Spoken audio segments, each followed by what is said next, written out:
Bueno, muy buenas tardes con todos. Bienvenidos a la segunda parte de nuestro webinar. Gracias por estar hoy con nosotros. Para aquellos que no hayáis estado ayer, me presento. Mi nombre es Paz Mora, soy adjunta de dirección en Sastre Asociados. Somos una consultoría especializada en innovación. Y bueno, en cuanto al ponente, Javier Sastre ya le conocéis, pero a los que no, os comento un poco. Él es licenciado en Económicas por la Universidad Autónoma de Madrid. También tiene un máster en alta dirección de empresas por ESADE Business School y es experto en innovación por IS Business School. Además, cuenta ya con más de 15 años de experiencia desarrollando proyectos de innovación con clientes de diferentes sectores e industrias. Y bueno, sin más preámbulos, podemos dar inicio a la segunda parte, que hoy veremos todo lo que es el proceso de Agile Scrum. ¿Vale, Javier, cuando quieras? Vale, pues muchas gracias, Paz. Gracias a todos los que estáis conectados en este momento. Como ha comentado Paz, vamos a hacer la segunda parte del webinar que empezamos ayer, en el cual presentamos los conceptos básicos de Scrum, una metodología ágil de dirección de proyectos. Hoy vamos a explicar el proceso. Dejamos las preguntas para el final, pero si tenéis, en cuanto tengáis alguna pregunta, yo os pediría que la pusierais en la sección de preguntas y respuestas y la responderemos al final. También tenemos previsto hacer hoy más interacción que ayer. Hoy tendremos un poquito más de tiempo, esperamos que dure aproximadamente una hora el webinario y entonces haremos algunos cuestionarios para que nos deis vuestro feedback respecto a algunas partes de algunas fases de este proceso. Bueno, pues sin más preámbulos, me pongo a compartir pantalla y empezamos.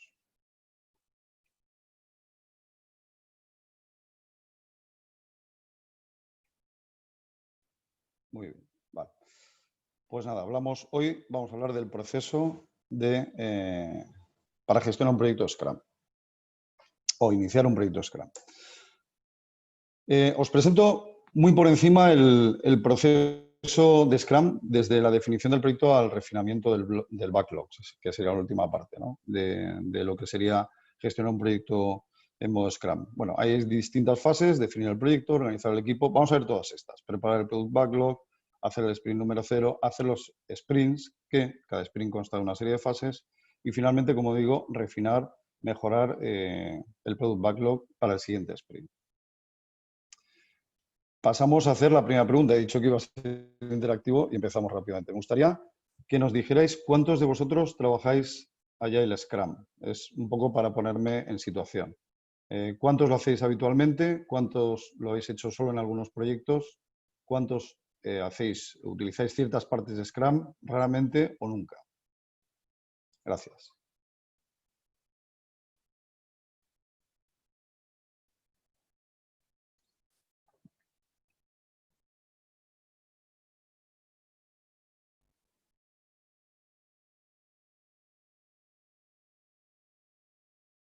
Muy bien.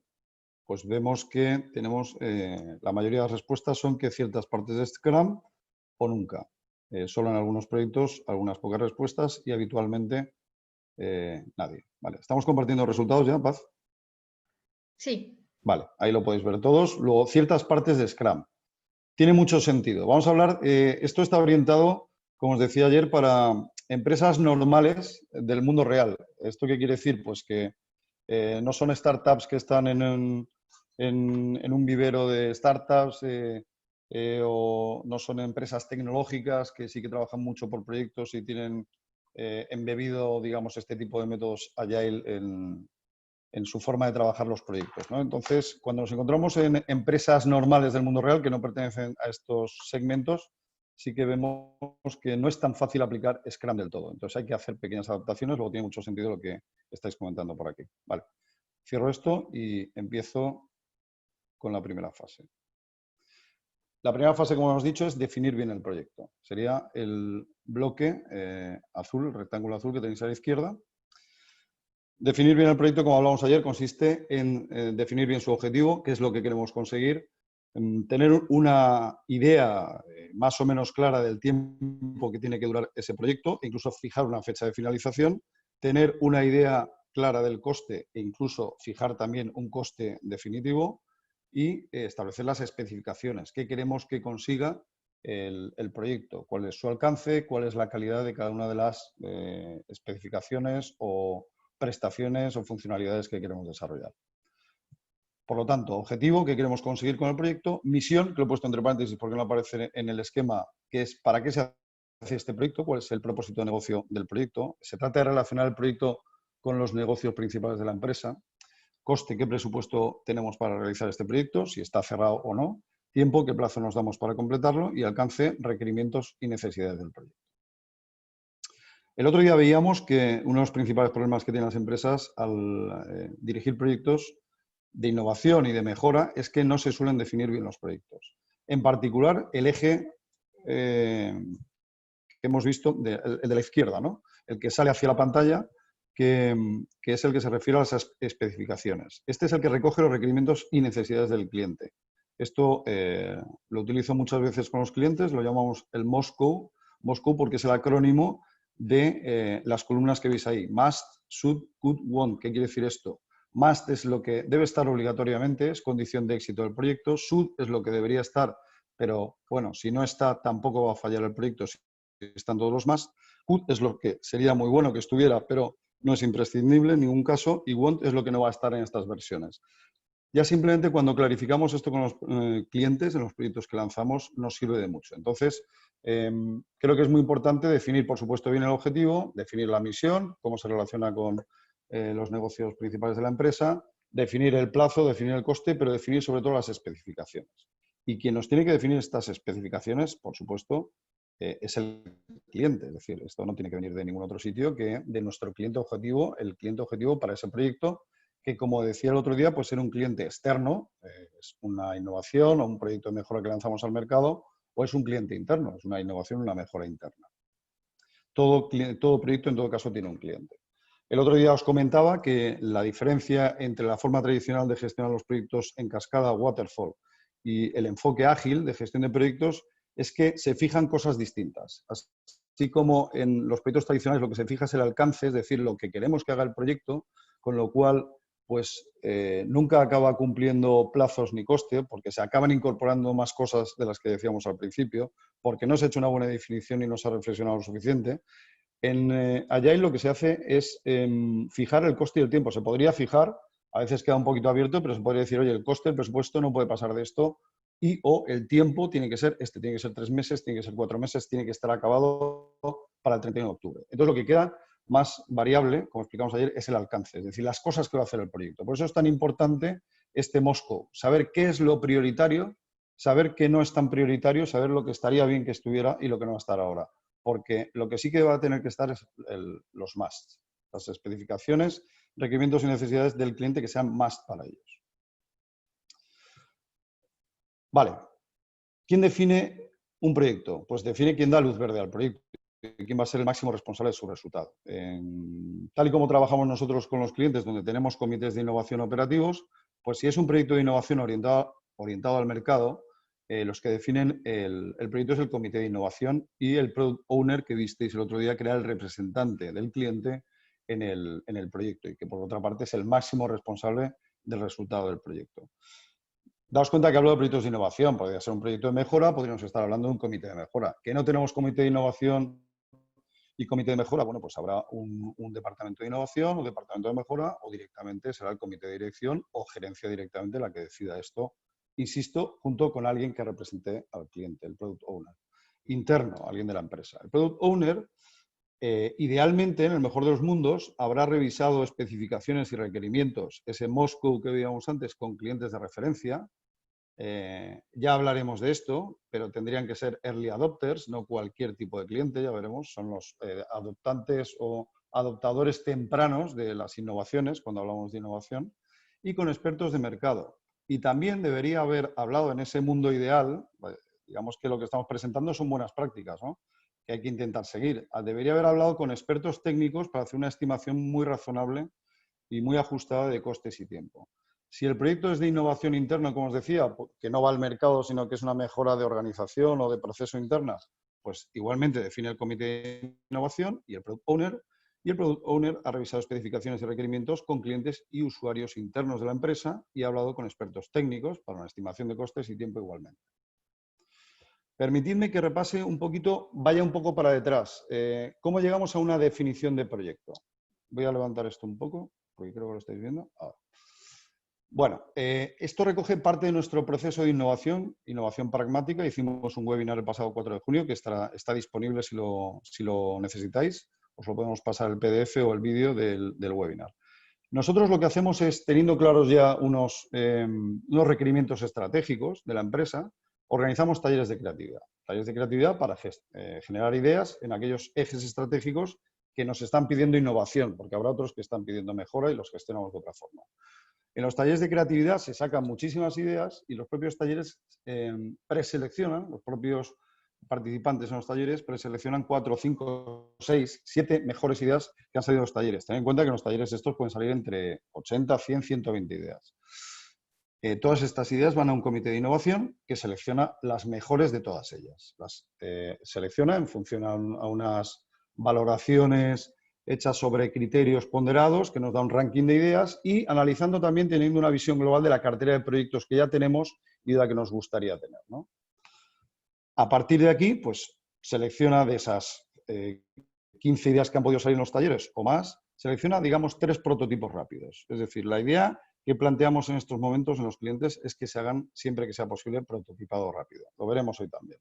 El prototipado rápido consiste en poder validar el prototipo con clientes reales de ese producto, de ese proyecto que vamos a realizar, que todavía está en fase de aceptación por parte del comité de innovación. Digamos que no se ha validado que se inicie ese proyecto.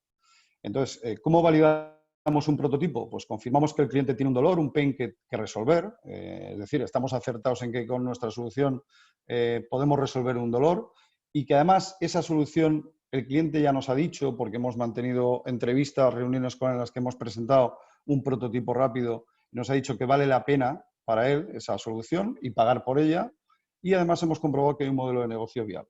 ¿De acuerdo? Entonces, si eso se cumple, podemos pasar a la siguiente fase, que ya sería la de definir el proyecto. Es cuando el comité de innovación dice, vale, de acuerdo, pues este proyecto va adelante y lo vamos a definir. ¿Que no se cumple? Pues entonces lo desestimamos y queda en la base de datos de ideas o proyectos que de momento no se han realizado en la empresa, que quizá algún día tengan una oportunidad. ¿De acuerdo?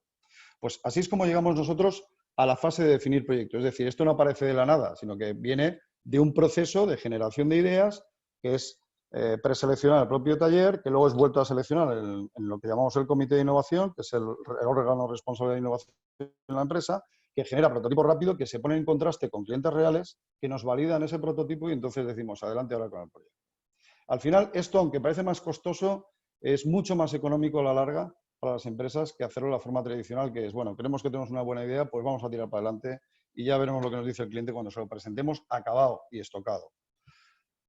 Problemas del mundo real con esta fase. Permitidme que hable un poco en broma, ¿no? Del mundo real y de empresas normales, pero al final es que esta es la realidad, ¿no? Pues ¿qué es lo que nos encontramos? Que no se hace una definición completa de los proyectos o se hace muy a la ligera, con escasa reflexión. Y creo que ya vimos otro día que eso es un problema importante a la hora de que haya alta tasa de fracaso en los proyectos. La mayoría de las veces no se hacen prototipos rápidos para obtener feedback del cliente antes de seguir adelante con el proyecto. Es decir, tiramos para adelante porque la idea nos parece buena internamente y no hemos hablado con el cliente prácticamente.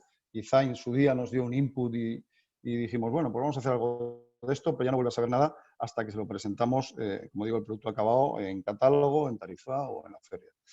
Y cuesta mucho hablar con clientes de referencia, esto es algo que también nos hemos dado cuenta, para clarificar esas especificaciones y requerimientos, especialmente con los que no son clientes. No estamos acostumbrados a hacer una mínima investigación de mercado, o diría una suficiente investigación de mercado. Esta es la realidad. Otro cuestionario que os planteo. ¿Hasta qué punto diríais que se definen bien los proyectos en vuestra empresa? Y tenemos varias opciones. 100% correcto, lo hacemos perfectamente. 75% correcto, 50% correcto, 25% o nunca definimos los proyectos. A ver qué decís.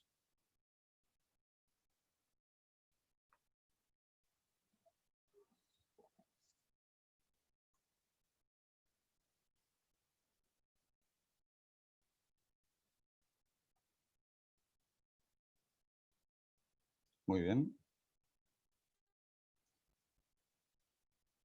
Vale, pues parece, por los resultados que estoy viendo, que a medias, lo hacemos a medias. Ya, si quieres, finalizamos, Paz, la votación, por favor.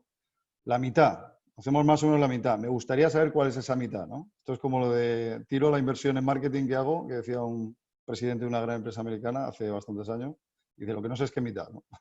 Me gustaría saber qué mitad. Si queréis ponerlo en el chat alguno, pues oye, hacemos esto y no hacemos aquello. Perfecto. Eso que quedará para la posteridad y que en un momento dado analizaremos en el futuro. Estupendo. Pues muy bien. ¿Seguimos adelante? Ya está compartido, ¿no, Paz? Sí. Vale, cierro. De acuerdo. Insisto, si vais teniendo alguna duda o pregunta, por favor, idla anotando en la sección de preguntas y respuestas. El siguiente paso es organizar el equipo Scrum. Estaríamos ya en este bloque, en el rectángulo verdecito. Vimos el otro día cuáles eran los roles de un equipo Scrum. Entonces, lo que hay que elegir es a las personas que van a cumplir esos roles, ¿no? Una vez que hemos aprobado y definido el proyecto, pues ya sea por el comité de innovación o por la dirección, el comité de dirección o la gerencia o el departamento de desarrollo de producto, o el que sea, ¿no? Organizamos el equipo de desarrollo y elegimos el Scrum Master. Esto, ya os digo, siguiendo un poco nuestro esquema de trabajo, idealmente lo haría el comité de innovación y el Product Owner. También aquí ya estoy anotando abajo, hago una llamada diciendo que el Product Owner debería estar ya desde la definición del proyecto, como hemos visto antes, incluso debería haber participado, como os he explicado en el proceso, desde la creatividad hasta la definición del proyecto, debería haber participado también en el desarrollo del prototipo rápido que se ha presentado a los clientes. Aquí podemos hablar de que para hacer una selección, una propuesta inicial de posibles participantes, deberíamos reservar en torno a una hora y media. ¿De acuerdo? Simplemente recuerdo muy por encima que el Product Owner es el responsable del proyecto, es el representante del cliente en el proyecto, en la empresa, en este proyecto en concreto, no solo en la empresa. Trata de maximizar el valor al cliente en todo momento por medio de este proyecto. El Scrum Master es el especialista en el proceso Scrum, es el que guía el proceso y es el mayor responsable de la productividad del equipo, de lo bien que trabaja y de la velocidad que tiene ese equipo, ¿no? Se encarga de eliminar obstáculos, evitar distracciones para la gente del equipo y creo que algo interesante sería crear un grupo de especialistas internos. Está bien contar con especialistas externos, pero puede ser muy interesante ir creando un grupo de especialistas internos. Y finalmente tenemos el equipo, que son los que tienen que hacer el trabajo, las tareas del proyecto, las actividades. 3 a 9 personas y están representadas todas las habilidades necesarias o al menos las más críticas. La propia definición del proyecto, concretamente los requerimientos y necesidades, nos tendría que dar una idea muy clara acerca del tipo y cantidad de especialistas que vamos a necesitar en el proyecto. Y ahora viene una cuestión clave que nos encontramos en el día a día de las empresas normales, que es la disponibilidad. ¿Podemos contar con la disponibilidad de cada uno de los especialistas? ¿Tendrían esos especialistas disponibilidad total para el proyecto o solo parcial? ¿Y cuánta, si es parcial, cuánta disponibilidad tienen? Es decir, en el mundo real no es fácil coger y decir, oye, pues tú y tú, ahora os vais a dedicar 100% a este proyecto en esta sala que os hemos habilitado. Eso no pasa. Normalmente tendremos dedicaciones parciales. Entonces, esto hay que tenerlo claro, ¿no? Y muchas veces el especialista que necesitamos es que es solo uno en la empresa, o 2, o 3 y ya están metidos en otros proyectos. ¿Qué hacemos? Hay que hacer una relación de preferencias y disponibilidades. Aquí os he preparado una Excel muy sencilla, simplemente pues para que hagamos esa evaluación inicial, ¿no? Imaginaos que para un proyecto tenemos una serie de competencias clave, sabemos que necesitamos agente de diseño, de ventas, necesitamos project managers, necesitamos agente de fabricación, y ahí pone cuántos, ¿no? Pues 2 personas de diseño, 1 de ventas, 2 project managers, 1 de fabricación y 1 persona de logística y montaje. Y podemos empezar a poner nombres, una selección inicial. Oye, pues digamos que 2, 3 personas o 3, 4, depende de las que necesitemos para cada una de las posiciones, ¿no? Y bueno, he puesto el ejemplo. ¿Qué debemos valorar de cada persona? Pues, por supuesto, los conocimientos que tiene para el proyecto, la experiencia que tiene para el proyecto, la actitud. Y aquí me parece importante diferenciar 2 tipos de actitud, que es la general, la actitud general que tiene esta persona en la empresa, y la que tiene en particular para el proyecto, porque a veces esto cambia. Nos hemos dado cuenta que a veces hay personas con una buena actitud en general en la empresa, pero para un cierto proyecto, pues dependiendo del líder, del product owner, del tipo de proyecto, de situaciones a veces ajenas al propio proyecto, pues no tiene una actitud que es la mejor, o al revés, se siente súper motivado en ese proyecto, se puede sentir súper motivado y la actitud general no es muy buena. Luego también otra cosa que es muy importante, que lo veremos hablar rápidamente, es el rol de trabajo en equipo. También nos interesa saber qué rol de trabajo en equipo, qué perfil de trabajo en equipo tiene la persona. Por supuesto, la disponibilidad que vamos a poder tener, yo diría que semanal, de esta persona para un nuevo proyecto.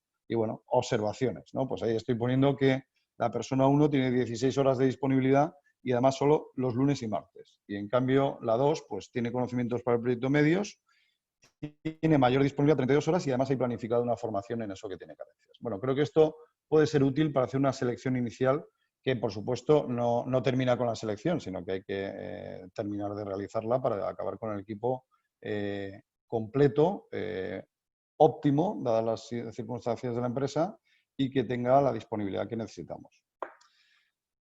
Entonces, como digo, la definición del proyecto nos da una idea clara acerca del tipo y cantidad de especialistas y, como decía, una condición imprescindible es buscar siempre una excelente actitud de cada miembro del equipo. En general, esto es obvio, es una obviedad, que esto lo necesitamos en cualquier puesto en la empresa, pero cuando trabajamos Scrum, yo diría que especialmente. Uno de los valores más importantes de Scrum es el compromiso de los participantes en el proyecto, tanto con el proyecto como con el equipo. Además, el propio proceso Scrum, que tiene una mejora continua, busca ir aumentando la productividad, la velocidad de trabajo del equipo, y para eso pues necesitamos actitudes muy positivas, no actitudes negativas, ni que estén renqueando, ni que, en fin, no ayuden a que el trabajo vaya mejorando. Y bueno, como os decía, interesa conocer los roles de trabajo en equipo de cada persona, y sobre todo al que más le interesa esto es al Scrum Master, porque uno de los papeles del Scrum Master es compensar las carencias que puede haber en el equipo. Vamos a ver rápidamente. No os explico de qué va esto, pero bueno, simplemente comentaros que estos son los roles de Belbin. Es relativamente conocido, en algunas empresas ya se trabaja, en otras lo hemos implantado, que hay 3 tipos de roles: los roles de acción, los roles sociales, los roles mentales. Todos estos están descritos y solemos hacer al iniciar el trabajo en algunos proyectos importantes o en los comités de innovación, pues una identificación de los roles de cada una de las personas cuando estamos apoyando el comité de dirección para saber cómo tenemos que compensarlo. Cuando tenemos un proyecto de innovación, para saber el Scrum Master qué es lo que tiene que compensar del equipo, ¿no? Entonces, los roles de acción son impulsor, implementador, finalizador; roles sociales, cohesionador, coordinador e investigador de recursos; y roles mentales, cerebro, monitor, evaluador, especialista. Es muy interesante, tiene una página web, Belbin, es un psicólogo británico, y la verdad es que está bastante aceptado en el mundo de la empresa y es bastante conocido. Problemas del mundo real que encontramos en esta fase de organizar el equipo. Bueno, la parte más crítica para mí, y yo diría que de todo el proceso, es encontrar la dedicación de las personas. Es muy difícil en una empresa normal, como os decía, encontrar gente disponible para dedicarse 100% a un solo proyecto. De hecho, lo que hay que hacer, porque una empresa normal, las personas siguen trabajando mucho por rutinas, por procedimientos, por procesos dentro de sus departamentos, dentro de los procesos tradicionales de la empresa, pero ahora resulta que cada vez estamos trabajando más por proyectos y les incorporamos la carga añadida de tener que trabajar, de pedir su colaboración en proyectos. Entonces, hay que buscar una forma razonable de combinar la dedicación a rutinas y la dedicación a proyectos. Y esto, de verdad, os pido, si tenéis responsabilidad sobre ello, que no os hagáis trampas al solitario con el tema de las horas disponibles, porque parece que, en fin, al final los proyectos de innovación o de mejora haya que hacerlos en horas de tiempo libre, y eso no es nada razonable, porque las rutinas ya nos ocupan todo el tiempo. Es decir, aquí lo que está pidiendo un poco esta situación que explicaba ayer, de que cada vez trabajamos mucho más por proyectos, es seguramente cambiar las organizaciones de las empresas. Desde luego, es algo que he empezado a trabajar con algunas empresas de forma innovadora, y creo que es algo que va a haber que afrontar en una mayoría de empresas y de sectores en los próximos años, porque combinar la forma tradicional de trabajar con trabajar mucho por proyectos, la verdad es que se compadece mal. Bueno, en todo caso, hay puestos de trabajo y departamentos en los que está más claro el tiempo que se dedica a rutinas y otros en los que es más imprevisible. Entonces, esto hay que tenerlo en cuenta. Por ejemplo, un jefe de sección de una planta de producción pues puede tener más claro qué tiempo dedicar a rutinas, a qué rutinas, cuáles podría prescindir o delegar para dedicarse a un proyecto. En cambio, pues el personal del equipo de ventas quizá esto no esté tan claro, ¿no? Esto hay que tenerlo en cuenta a la hora de buscar disponibilidades. Porque otro error que no está puesto aquí, que nos encontramos, es que como el equipo comercial tiene que estar en la calle, tiene que estar en el cliente, es tan imprevisible su utilización del tiempo, pues no merece la pena que estén los proyectos. Bueno, creo que es un error garrafal. O sea, el departamento comercial tiene que estar en los comités de innovación, el departamento comercial tiene que apoyar la investigación de mercado, el departamento comercial tiene que participar en los proyectos, por supuesto, y de hecho el Product Owner pues, tiene un perfil que si no es comercial, pues bueno, conoce muy bien al cliente. Entonces, ojo con esto de que los comerciales se dediquen solo a vender, porque si nos dedicamos solo a vender y no a investigar mercado, a conocer bien al cliente, a trasladar esa información a nuestros compañeros de diseño, de desarrollo de producto, de innovación de producción, tenemos un problema serio, ¿eh? Y bueno, diría que otro problema que nos encontramos es que faltan aún conocimientos sobre estas metodologías. Tiene, como decía el otro día, unos 15 años Scrum. No es que sea muy nuevo, ya ha hecho la comunión varias veces, pero en todo caso es relativamente nuevo. A nivel masivo, digamos que es relativamente nuevo. Los últimos 3, 4 años, 5 es cuando se está poniendo más de moda y la verdad es que no encontramos apenas gente con formación como Scrum Masters. Ya os decía que sería interesante crear un grupito de Scrum Masters internos que puedan apoyar los distintos proyectos de versión Scrum en las empresas. Pregunta siguiente. ¿Tenéis algún experto en Scrum en la empresa? ¿Sí o no?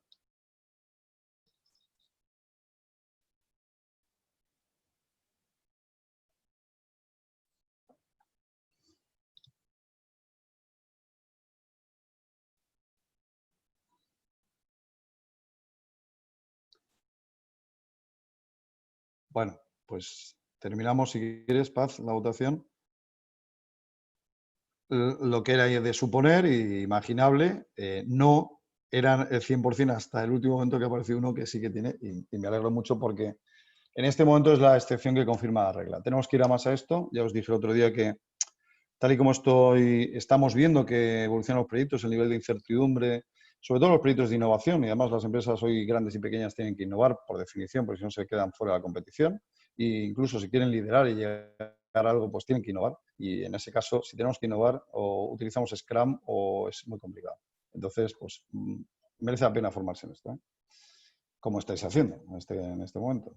Vale, cierro y continuamos. Otra pregunta seguida. ¿Cuáles son los principales problemas que veis en vuestra empresa a la hora de incorporar personas a proyectos? Esta me parece muy interesante, muy importante. ¿Creéis que hay una falta de conocimientos técnicos específicos para que participen? ¿O no tienen disponibilidad de tiempo? ¿O no tienen actitudes adecuadas para participar en ellos? ¿O les falta experiencia para trabajar por proyectos? ¿U otros? En ese caso, hay veces ya... Aquí podéis hacer una respuesta múltiple, ¿eh? Si son otros, por favor, ponedlos en el chat y ya me lo comentará Paz.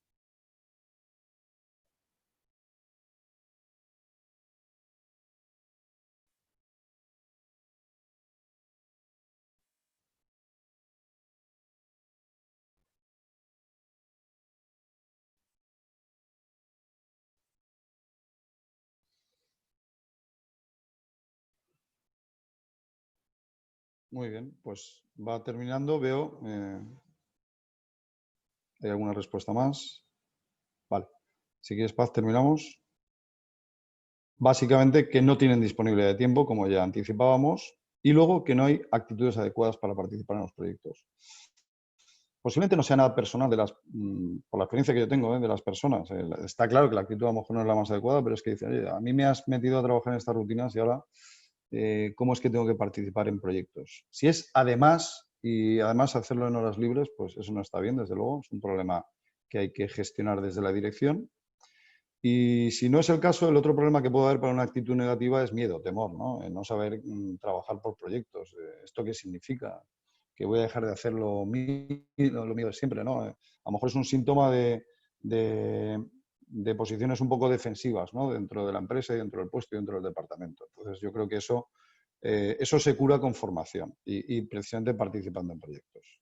Y se cura con eso y con proyectos exitosos y la gente que consigue acabar y realizar proyectos exitosos, desde luego, si tienen una actitud no neutra o mala al principio, les cambia totalmente. Y de hecho es lo que digo, es que al final vamos abocados a trabajar cada vez más por proyectos. Comentamos ayer. Vale, seguimos. Preparar el Product Backlog. Estamos en el verde clarito del proceso, el tercer bloque. Bueno, esto es un Product Backlog, como os enseñé ayer, donde están priorizadas las cosas que hay que hacer para el proyecto. Ahí están todas las cosas del proyecto que hay que hacer, como sabéis, y más arriba son las más importantes. Son las que ponen a la izquierda must. Esas son condiciones de éxito para el proyecto. Si las hacemos, el proyecto tendrá éxito. Should ya sería, pues oye, eso es para que nos den una medalla. Y could, bueno, eso ya tremendo, ¿no? Sería lo extraño que pudiéramos hacerlas también, ¿vale? ¿Quién prepara el Product Backlog? Lo prepara todo el equipo Scrum. Lo prepara el Product Owner, que representa al cliente, lo prepara el Scrum Master, que se preocupa de la productividad del equipo y del proceso Scrum, y lo prepara el equipo de desarrollo. Se hace en la primera reunión del proyecto, en la sala de trabajo del equipo utilizando post-its o en remoto utilizando herramientas colaborativas como Excel en una carpeta compartida o Trello en la nube que os enseñé ayer. Podemos dedicarle prácticamente un día completo, pero sí que es verdad que si partimos de una buena definición de proyecto, podría estar completado en menos tiempo, en 3-4 horas e incluso menos, dependiendo de la complejidad del proyecto. Claro, todo esto que os voy a comentar de las horas es muy relativo y va a depender de la complejidad de cada uno de los proyectos. ¿Qué es lo que se hace para preparar el Product Backlog? 3 cosas. Primero, una relación con todas las historias de usuario del cliente. Acordaos que expliqué ayer que historias de usuario son los requerimientos y necesidades que nos plantea el cliente para ese proyecto y que son las cosas que hemos priorizado en los ítems que hemos puesto en el Product Backlog. Habrá puesta una por post-it y esto lo va a hacer el Product Owner, el Scrum Master y el equipo con mayor importancia, digamos, del Product Owner, que es el que representa, como ya sabéis, al cliente. Segundo, priorizaremos el orden de las historias de usuario, decidirá el Product Owner y asesorarán el Scrum Master y el equipo. Y tercero, estimaremos la cantidad de esfuerzo para cada historia de usuario. Y aquí cambia el papel. Aquí el que decide qué nos va a costar hacer cada historia de usuario, que como sabéis está escrita en lenguaje cliente, que esa es la diferencia que tiene con una tarea, que son las que trabaja el equipo luego en el sprint, la decide el equipo y es asesorado por el Scrum Master y el Product Owner. Esto me parece una forma muy, muy justa de trabajar. No decide el líder, si decimos que el Product Owner es el líder del proyecto, no decide él qué vas a tardar o qué no vas a tardar, lo deciden los que lo van a hacer. Con lo cual, este es un motivo más para que se impliquen mucho más en el proyecto y en lo que tienen que hacer los miembros del equipo. Porque muchas veces pasa que a la gente le damos tareas y le decimos, esto vas a tardar tanto. No han participado. No han participado ni en la elección de las tareas, ni han participado tampoco en estimar la carga de trabajo. Con lo cual no se sienten implicados. Y además piensan que el que lo ha decidido pues no sabe como ellos lo que puede costar y lo que habría que haber hecho, ¿no? Bueno, vamos a empezar por la primera fase o la primera subfase de preparar el Product Backlog, que es hacer una relación con todas las historias de usuario que demanda el cliente para el proyecto. Vamos a escribir, como he dicho, una por post-it o fila Excel si utilizamos una Excel o tarjeta Trello. Luego os pondré una plantilla para hacerlo en Excel. Cada historia de usuario tiene que cumplir 3 cosas. Aportar valor claro al cliente y que cuando se lo presentemos acabado en la review que vamos a hacer, en la revisión con ellos, pueda percibir valor cuando lo vea acabado. Es decir, no es una cosa abstracta. Es realizable, es decir, vemos que esa historia de usuario la vamos a poder hacer con el equipo que tenemos y además incluye criterios de aceptación claros. Es decir, esta historia de usuario estará acabada cuando cumpla esto, esto y esto, para confirmar que se ha hecho bien. No queda al libre albedrío de las personas, de yo creo que esto ya está acabado. No, pues yo creo que no. Y aparece otro y dice, esto claro que está acabado. En fin, esto tiene que quedar claro desde el principio. Cada historia de usuario hay que definirla bien. ¿Quién es el cliente, destinatario de esa historia de usuario? ¿Qué es lo que desea? Es decir, lo que tenemos que hacer por él. ¿Y por qué lo desea? ¿Cuál es la motivación? Si os acordáis ayer, utilicé el ejemplo de el ejemplo del proyecto publicar nuestro próximo libro sobre innovación, ¿no? Y escribí unas historias de usuario. Quiero leer cosas, pensando en el lector, ¿no? Quiero leer cosas que me aporten ideas y herramientas desde el minuto cero. Había otro cliente que era el editor, ¿no? Necesito que se diseñe una cubierta potente con un título con pegada, ¿no? Bueno, no están bien escritas, y lo hice a propósito, porque así es como estarían bien escritas. Indicando quién, qué y por qué. Como lector interesado en la innovación, quiero leer cosas que me aporten ideas y herramientas desde el minuto cero, porque no quiero perder el tiempo con lecturas inútiles. Yendo al editor. Como editor del libro, necesito que se diseñe una cubierta potente con un título con pegada para que llame la atención de los potenciales compradores en las estanterías. Así es como se escribe una buena historia de usuario, así es como tendríamos que hacerlo. Os he preparado una plantilla, bueno, pues entrecomillado, propuesta de plantilla. Como usuario en un determinado rol del proyecto, soy el cliente del proyecto, necesito, y aquí pondremos el deseo, la funcionalidad, el qué tenemos que hacer por él, de forma que esto sería el beneficio, o valor final buscado por el usuario, el por qué. ¿De acuerdo? Ejemplo. Como aficionado al fútbol, estamos describiendo el quién, me gustaría poder tener disponibles en la app oficial de mi equipo todos los trofeos con su historia, todos los trofeos de mi equipo, que sería el qué es lo que quiere, qué tenemos que hacer por él. De tal manera que pueda revisarlos y enseñárselos a mis amigos cuando quiera. Esa es la motivación, la razón. Aquí anoto que es importante que el Product Owner consiga que el cliente exprese todas sus necesidades en este formato. Esta persona X necesita esta característica Y para conseguir el beneficio Z. ¿De acuerdo? Y una cosa muy importante que recuerdo que ayer ya lo dije. Está escrito en lenguaje cliente. Es decir, nos estamos poniendo los zapatos del cliente a la hora de expresar esta necesidad o requerimiento. Eso es muy importante. Bueno, a veces pasa que las historias de usuario son demasiado amplias y hay que desglosarlas. Cuando es bastante grande hablamos de tema. En terminología Scrum es tema y si es muy, muy grande hablamos de épica o epopeya. Os pongo un ejemplo. Comprar un libro online puede ser una épica de usuario. O sea, vamos a crear una página, cuando no estaba Amazon, para comprar libros online. Esto es una épica de usuario. Porque luego podría comprar muebles o podría comprar zapatos también. Buscar el libro en la plataforma utilizar el carro de la compra pueden ser dos temas de usuario diferentes. Buscar por nombre, por autor, por ISBN, añadir al carro de la compra, eliminar del carro, obtener el precio del carro, etcétera, pueden ser todas ellas historias de usuario. Veis que hemos ido desglosando de una épica a unos temas a unas historias de usuario. Lo que necesitamos en el Product Backlog son historias de usuario, sobre todo las que están más arriba, que ya sabéis que están más desglosadas. Más abajo podemos tener épicas o temas, pero se supone que no son tan importantes. Segundo, priorizamos el orden de las historias. Vale, ¿cómo hacemos esto?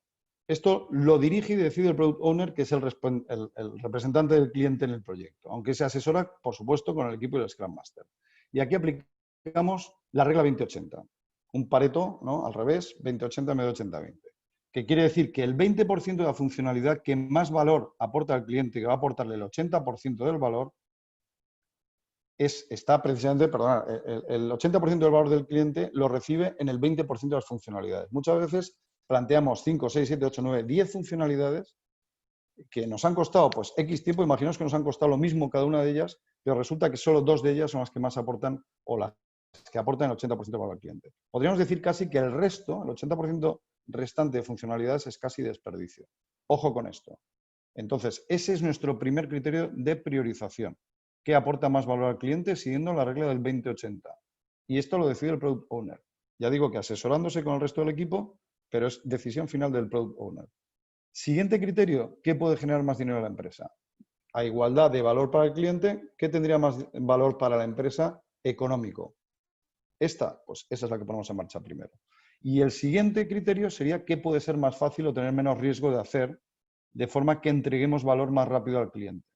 A igualdad de valor y económicamente similar valor, ¿qué puede aportar, qué nos puede aportar, podemos conseguir hacer más rápido, que aporte valor más rápido al cliente? Esto lo va a decidir el equipo con un sistema que se llama Planning Poker, que vamos a ver en el punto siguiente.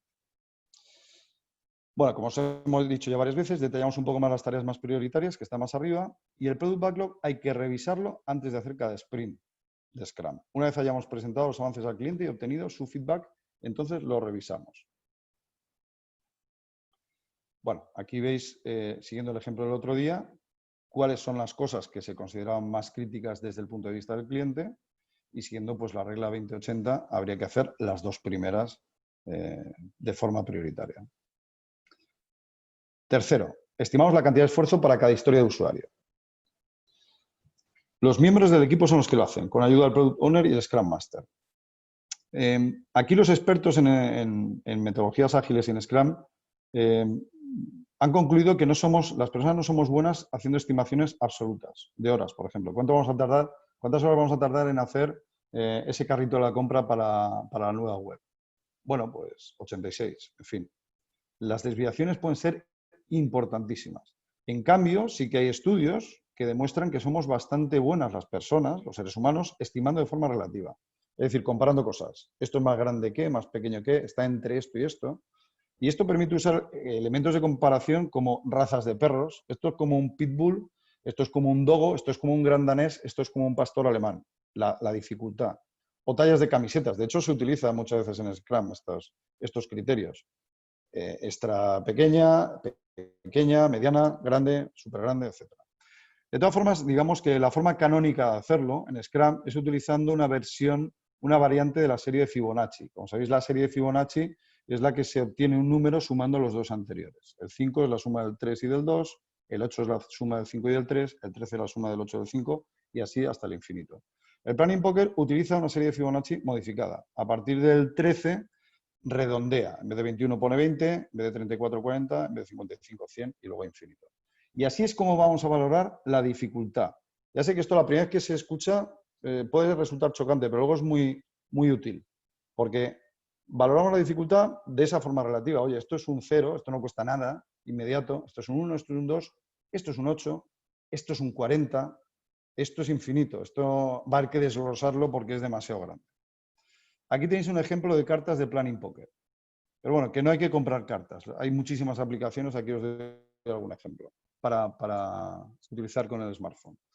¿Cómo funciona una sesión de Planning Poker? Bueno, hemos hecho ya la priorización por valor de cara al cliente de cada una de las historias de usuario. Ahora lo que hay que ver es la dificultad. Entonces, lo que va a haber que hacer en esa sesión de planificación del Product Backlog es poner encima de la mesa una historia de usuario, una cada vez, un post-it. Y se pide a todos los miembros del equipo que hagan su valoración y la pongan boca abajo en la mesa. ¿Por qué? Para evitar influencias. Está demostrado por los psicólogos que cuando no lo hacemos así, es muy fácil que introduzcamos sesgos por la influencia de distintas personas. Por supuesto, si hay autoridad, están presente la dirección de la empresa y es la primera que responde, pues esto va a marcar mucho las votaciones de todos, ¿no? Por eso suelo hacer que sea al revés, que la dirección, digamos, vote al final. Bueno, en todo caso, como lo plantea el Planning Poker, es que todos lo levanten esa carta a la vez. Y si hay una distancia entre la valoración más alta y más baja de 2 o menos niveles, por ejemplo, de 8, están entre 8 y 3 todas las valoraciones, se acepta y lo que se hace es calcular el promedio de todas las valoraciones y eso es lo que se va a notar como cantidad de esfuerzo. Ahora bien, si hay una distancia de más de 2 niveles, imaginaos entre 3 y 13, alguien ha valorado 5, muchos 8, otro 3 y otro 13. Aquí pedimos explicaciones a los que han hecho las valoraciones extremas, explican las razones y tras ello todos vuelven a votar. Es una especie de adaptación, si los conocéis los que os habéis dedicado a la investigación de mercado, del método Delphi de expertos, ¿no? Entonces, se revisan las opiniones de los demás y a partir de ahí volvemos a votar. Y todo esto se va a repetir hasta que se consiga una distancia menor de 3, es decir, de 2 o menos. Este proceso se hace para cada historia de usuario durante la planificación del Product Backlog y cada vez que se incorpore o modifique una historia de usuario nueva. Como os decía, en lugar de cartas físicas se puede utilizar una app móvil como Scrum Time, pero hay muchas. Si entráis en la tienda del smartphone encontraréis infinidad de ellas. Bueno, ahí tenéis en el ejemplo nuestro del otro día una valoración de dificultad y de puntos totales de dificultad, que eso es interesante también. Aquí, como os he dicho, os dejo una plantilla para hacer el Product Backlog en Excel, si queréis tenerlo, con el ejemplo de antes. Problemas del mundo real que encontramos en esta fase de planificar el Product Backlog. Primero, que demasiadas veces se definen las funcionalidades, los requisitos y necesidades del producto o del servicio, del nuevo producto y servicio, desde dentro de la empresa, sin contar con los clientes, con lo que supuestamente ya sabemos. Peligro.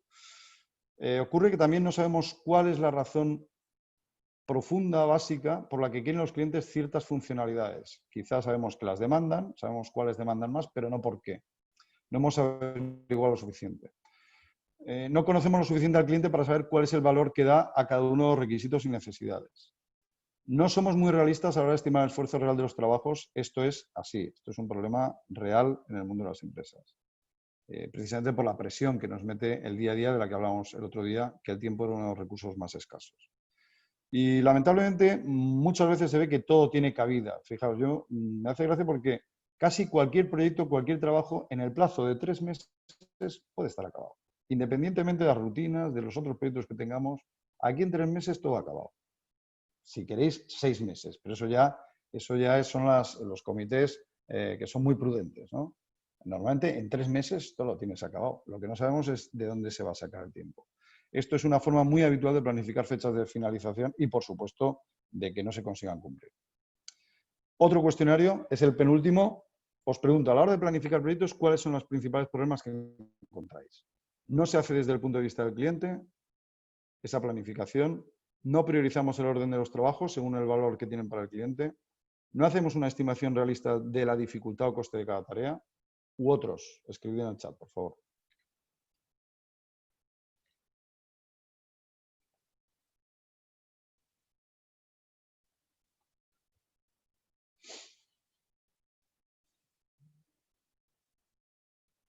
Es múltiple también esta.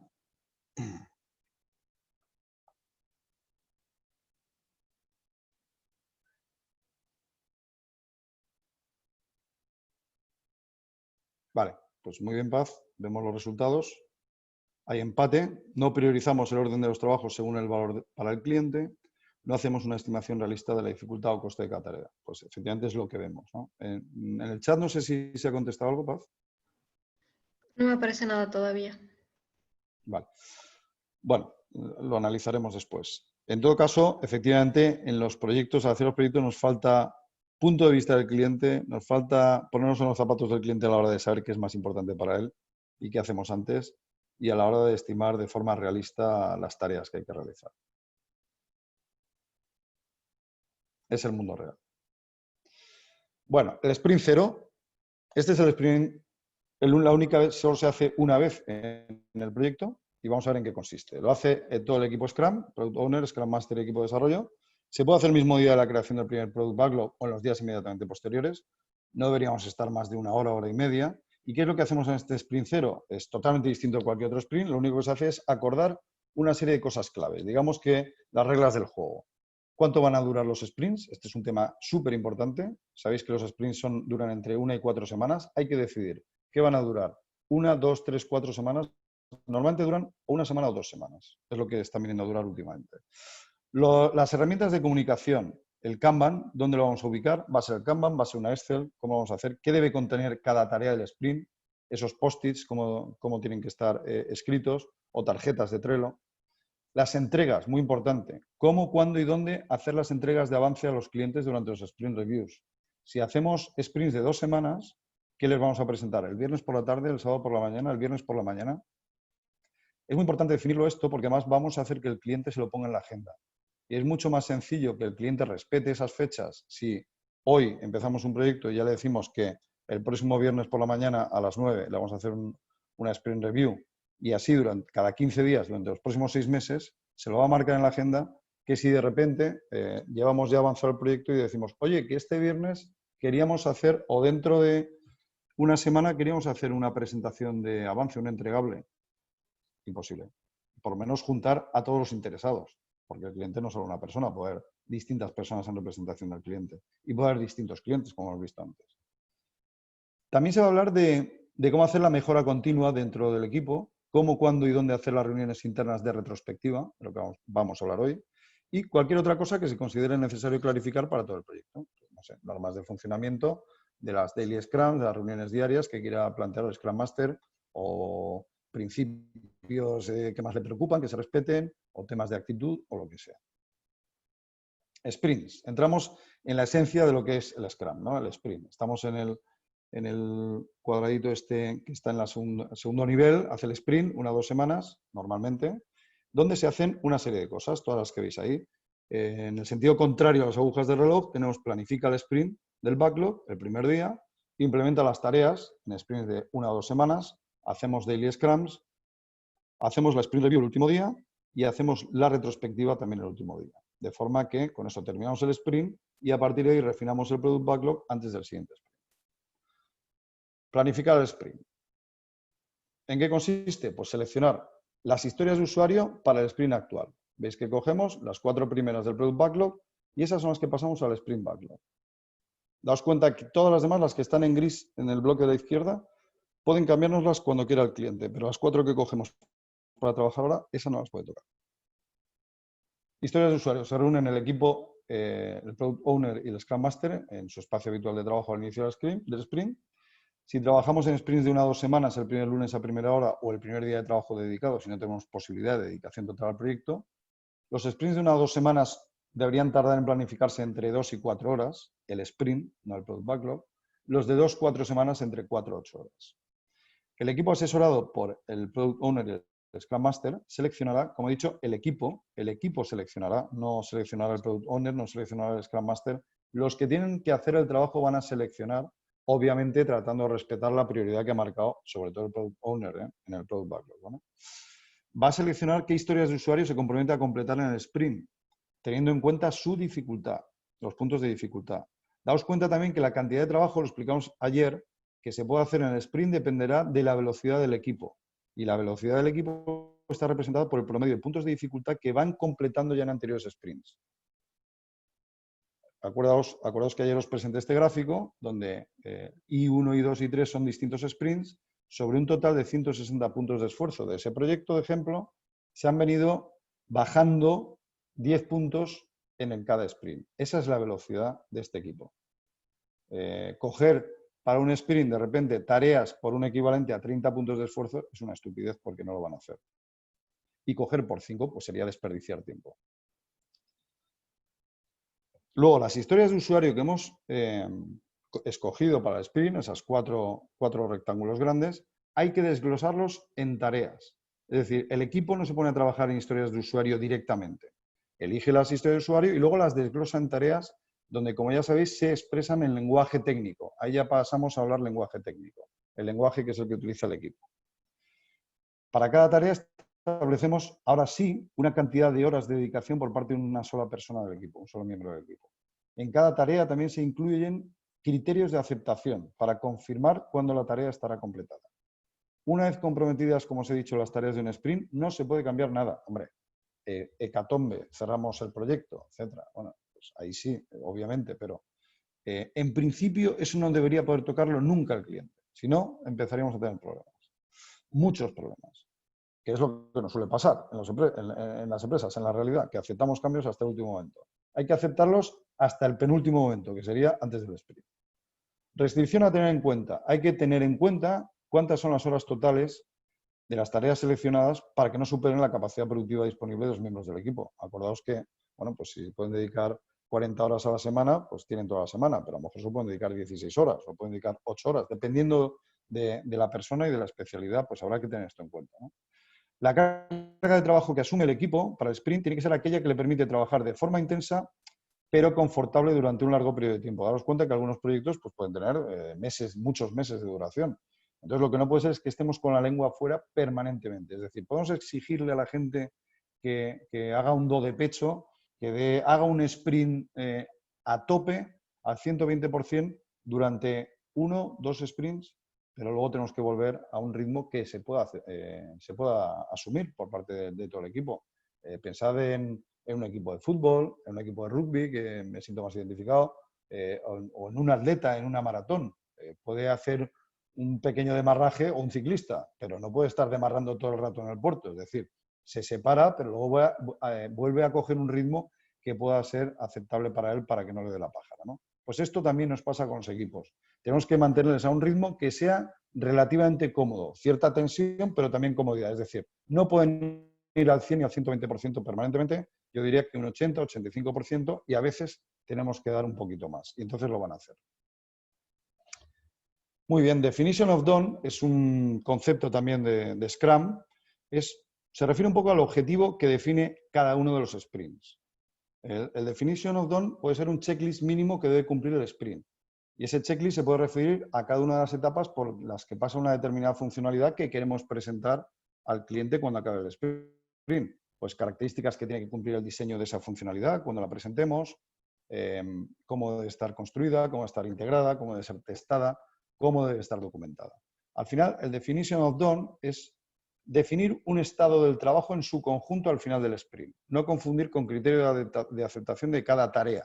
Eso es independiente para cada tarea y el Definition of Done es para todo el sprint. ¿De acuerdo? Se aplica al conjunto de ítems del backlog y no es específico de uno solo de ellos. Por ejemplo, un Definition of Done sería una sección entera de nuestra nueva web. Imaginaos que estábamos cambiando la web y hay una sección que sea proyectos realizados o casos de éxito. Pues ese es el resultado de un sprint que buscamos y entonces el definition of done sería que esa sección esté subida a Internet y completamente operativa. Sea visible para usuarios, para terceros o no, pero que esté perfectamente operativa. Esa sería una definition of done que, por supuesto, va a depender de muchas tareas internas para conseguir ese resultado. ¿Cuántos sprints? Bueno, si queremos cumplir el plazo acordado, habrá un número determinado de sprints a realizar desde el inicio del proyecto. Imaginaos, por ejemplo, que el cliente externo o el propio comité de innovación desea tener completado el proyecto en 20 semanas y nuestros sprints duran 2 semanas. Bueno, pues ya tenemos claro que tenemos 10 sprints para completar todas las tareas, todas las historias de usuario, perdón, del backlog, del product backlog del proyecto. Si además del plazo el coste del proyecto está fijado, por lo tanto no podemos incorporar a más trabajadores al equipo o pagar a proveedores externos para que hagan parte del trabajo, lo único que nos queda para cambiar acordados del triángulo será el alcance. Es decir, lo que variará serán el total de historias de usuario que realizaremos en el proyecto. Eso es lo único que variará, si tenemos el coste y el plazo fijado. En todo caso, podríamos hacer más cosas, más historias de usuario, si consiguiéramos aceleración, si consiguiéramos que la velocidad del equipo aumentara. Y eso es responsabilidad del Scrum Master. La velocidad, ya sabéis, es la cantidad de puntos que puede hacer en cada sprint. Acordaos de la gráfica anterior del Burning Chart, pues que en vez de 10, que se puedan hacer 12 puntos, 15 puntos de cantidad de esfuerzo por sprint. Eso sería aumentar la velocidad y por lo tanto significará que vamos a acabar haciendo más historias de usuario. Siguiente fase, implementar. El naranja fuerte que tenemos ahí. Hacer visible el trabajo. Aquí hago una llamada. La transparencia es una condición necesaria, pero no suficiente para la satisfacción de una persona en su puesto de trabajo. Entonces, utilizar herramientas como el Kanban está muy bien, porque contribuyen a esa satisfacción de las personas, ¿no? ¿Quién prepara esto? El Scrum Master. Prepara el tablero Kanban con las columnas correspondientes, el Sprint Backlog, es decir, las tareas que hemos elegido para hacer en el Sprint, que también se llama To Do a veces, el Doing, que son las que ya estamos haciendo, y el Done, que son las que están terminadas. Si el equipo trabaja físicamente en el mismo espacio, podrá utilizar pues, una pared de la sala para el Kanban. Esto está muy bien, es perfectamente visible para todos. Y si el equipo trabaja en remoto, pues podemos utilizar una herramienta, como os expliqué ayer, como Trello. Este sería un ejemplo de Kanban, donde aparece, se ha puesto más foco en una de las tareas que está escrita en un post-it. Ahora veremos cómo se hace. También el Scrum Master prepara un burn down chart, que es la gráfica esa que hemos visto de velocidad del proyecto para reflejar la velocidad, la cantidad de trabajo hecho y la fecha prevista de finalización, que se puede actualizar a diario. Si el equipo trabaja físicamente en el mismo espacio, pues se puede simplemente imprimir esa Excel con el burn down chart todos los días. Si el equipo trabaja en remoto, se puede mantener la Excel actualizada, compartida en Google Drive, Dropbox o el sistema de compartición de archivos que utilicéis en vuestras empresas. Como os he dicho, esta sería la gráfica del burn down chart. Implementar el trabajo. Os recuerdo, lo hacen solo los miembros del equipo de desarrollo. También puede haber Scrum Masters que tengan perfil de desarrollo y entonces combinen los dos roles. Pero el Product Owner, por ejemplo, no hace nada. Y nadie que sea externo al equipo, salvo para tareas puntuales, va a hacer tareas del proyecto. El equipo trabaja durante toda la duración del sprint solamente en las tareas que se seleccionan en el Sprint Backlog. El trabajo de cada miembro del equipo es visible en el tablero Kanban. Todo el mundo sabe qué está haciendo todo el mundo. Y cada post-it del tablero Kanban o tarjeta de Trello es una tarea y cada tarea la realiza un miembro del equipo. Aquí en el caso del otro día, del ejemplo del libro, veis que desglosamos cada una de las historias de usuario, o por lo menos las dos más importantes, en distintas tareas donde ya aparecían duraciones en horas, esfuerzo en horas para cada una de ellas. Aquí os pongo un ejemplo de lo que sería un post-it alargado que utilizamos para poner las tareas, ¿no? Las tareas en un Kanban. Habría una identificación, la que utilicéis vosotros, 1.3, podemos poner una prioridad, puede tener un título, 3 capítulos iniciales del libro y una descripción, escribir el primer borrador de los 3 primeros capítulos del libro. Y un criterio de aceptación. ¿Cuándo será esta tarea? Se dará por terminada cuando el contenido y la revisión ortográfica sea revisada por el autor y validada por 2 colegas especialistas. Ahí la daremos por terminada. Supongamos que esta tarea ya se ha terminado, está en el DON, tenía una duración estimada versus una estimación real. Pensábamos que íbamos a tardar 24 horas y hemos tardado 20 horas. Por eso he puesto en verde. Hemos tenido 4 horas de adelanto. El inicio y el fin era el 13 del 7, fue el día que la empezamos. El responsable JS, yo, Javier Sastre, me puse a hacerla y la terminé el día 16 del 7. ¿De acuerdo? Esto es un ejemplo muy sencillo de una tarea en un post-it para un Kanban. O sea, no hay que hacer aquí ingeniería aeroespacial. ¿Qué hacemos durante la implementación? Hacemos los Daily Scrum, ese circulito que veis al lado de implementa, las tareas. Como sabéis y os expliqué ayer, las hace y dirige el Scrum Master con todo el equipo, todos los días a la misma hora, habitualmente al inicio de la jornada. Duran 15 minutos como máximo, y el Scrum Master hace 3 preguntas a cada miembro del equipo. ¿Qué hiciste ayer para ayudar al equipo a terminar el sprint? ¿Qué vas a hacer hoy para ayudar al equipo a completar el sprint, siguiendo la prioridad de nuestro backlog del sprint? ¿Y qué obstáculos se interponen en tu camino o en el del equipo? Los obstáculos en esta reunión solo se mencionan y se resuelven aparte en una reunión entre el Scrum Master y el miembro del equipo que lo ha mencionado. Y además se coloca la tarea en la columna del Kanban bloqueado o impediments. Bueno, las 3 preguntas, Daily Scrums. 3 preguntas, 15 minutos, es lo que hay que saber. Dirige el Scrum Master. Cuando nos encontramos un obstáculo, lo mencionamos simplemente y ya se trabajará aparte entre el Scrum Master y el afectado. Sprint Review. Vamos a ir acabando.